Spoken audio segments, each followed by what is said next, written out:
All right, so this is going to be FRQ number 2. Here's the graph of f of x and the graph of g of x, and we are going to use the graphs to answer the questions. So we were supposed to identify the domain and the range of g of x.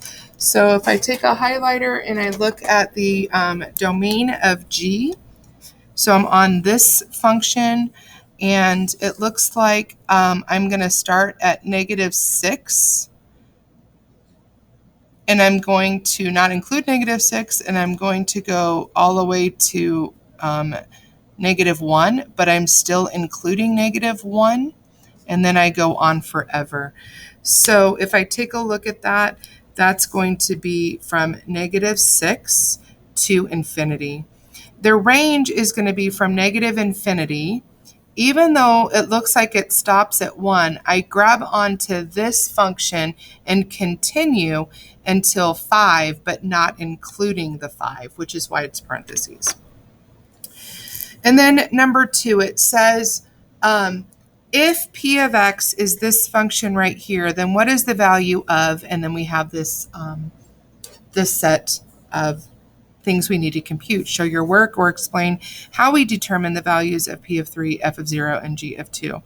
So in order for me to calculate p of 3, then I am just simply going to plug in 3 into this equation. So p of 3 is equal to 3 squared plus 2 times 3 plus 1. So that's going to give me 9 plus 6 plus 1, which is equal to 16, which is equal to 4. So p of 3 is equal to 4. So now remember what this is saying. It says 3 times p of 3. P of 3 is 4 plus f of 0. So on the f function, when x is 0, my y is -3, times, because it says plus f of 0 times g of -2. G of -2, the y value is 3, and then now I have to do order of operations, and so I end up getting 3. So looking at that notation and the explanation. So again, p of 3 gave me 4. F of 0 is -3 because on the graph, when x is 0, y is -3. This is g of -2 equals 3 because on the graph, when x equals -2, y is equal to 3. And I'm just calculating over here. It says, if f of x is greater than or equal to 0, then what must be true about the graph? Well, remember, this function is above or equal to the x-axis, and then we're going to state the interval in which that's true. So if f of x is greater than or equal to 0, then the graph must be on or above the x-axis, which occurs on the interval. And again, from -6 to -2, looking at the f function, we are looking at where it is greater than or equal to 0. So we are above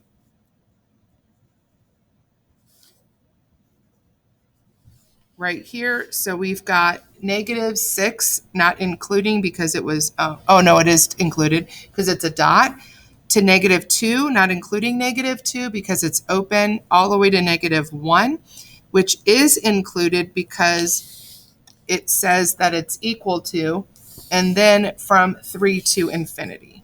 All right. Now let's take a look at number 3. I'm sorry, at D.